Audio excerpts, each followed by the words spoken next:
9 March 2024 સોમવાર દિન વિશેષ રાષ્ટ્રીય શાયર ઝવેરચંદ મેઘાણી કવિ નવલકથાકાર વાર્તાકાર સંશોધન સંપાદક વિવેચક અનુવાદક ઝવેરચંદ મેઘાણીનો જન્મ 28 ઓગસ્ટ 1896 ના રોજ સુરેન્દ્રનગર જિલ્લાના ચોટીલામાં થયો હતો. તેમનું વતન ભાયાણી હતું. તેમના પિતાનું નામ કાળીદાસ અને માતાનું નામ ભોળીબહેન હતું. મહાત્મા ગાંધીએ તેઓને રાષ્ટ્રીય શાયરનો દરજ્જો આપ્યો છે. જસણી વિરાટ વિલાપી સાણો સાહિત્ય યાત્રી નામથી તેમને સાહિત્ય સર્જન કર્યું હતું. તેઓ બહારનું બાળક ઉપનામથી જાણીતા હતા. પ્રાથમિક શિક્ષણ રાજકોટ દાખા પાડિયામાં લીધું હતું. માધ્યમિક શિક્ષણ સ્વજનોને ઘરે રહી વર્ધમાન કેમ્પ બગસરા અને અમરેલીમાં લીધું હતું. જેતપુર સ્થિત દમયંતીબેન સાથે તેમના લગ્ન થયા હતા.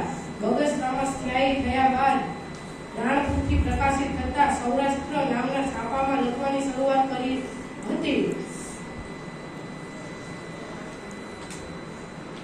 સૌરાષ્ટ્રના દુહાઓ અને લોકકથાઓને પુનર્જીવિત કરી ગામડે ગામડે રખડીને રજડીને ઢંઢેરા પાસે વાતો કઢાવીને ભરબાયેલા ધનને સાહિત્યિક રૂપ આપીને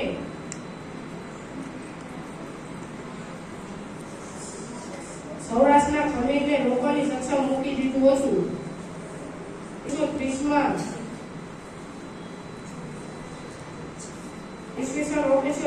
સત્યાગ્રહ વખતે તેમને સિંધુડો આપ્યો.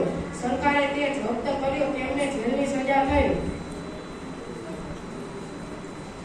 ગાંધી જ્યારે ગોળમેજી પરિષદમાં જતા હતા તે દરમિયાન મેઘાણીજીએ એક ગીત લખ્યું, છેલ્લો કટોરો જેનું આપી જજો બાપુ. આ પંક્તિઓ વાંચ્યા બાદ ગાંધીજીએ મેઘાણીજીને રાષ્ટ્રીય શાયરનો દરજ્જો આપ્યો હતો. કન્યા શિવાજીનું હાલરડું, કસુંબીનો રંગ, કોઈનો લાડક પાયો અને છેલ્લો કટોરો જેવા પ્રસિદ્ધ કાવ્યોના તે રચયિતા હતા. ઈસવીસન 1946માં રાજકોટ ખાતે ભરાયેલી ગુજરાતી સાહિત્ય પરિષદના સાહિત્ય વિભાગના પ્રમુખ હતા.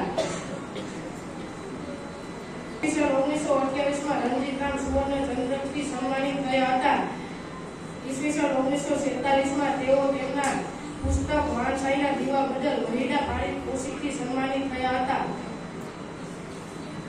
જન્મમાં પણ પ્રાણ કે તેવી વાણી પ્રબોધનાર ઝવેરચંદ મેઘાણીનું આઝાદી મળે તે પહેલા 9 માર્ચ 1947ના રોજ બોટાદમાં અવસાન થયું હતું.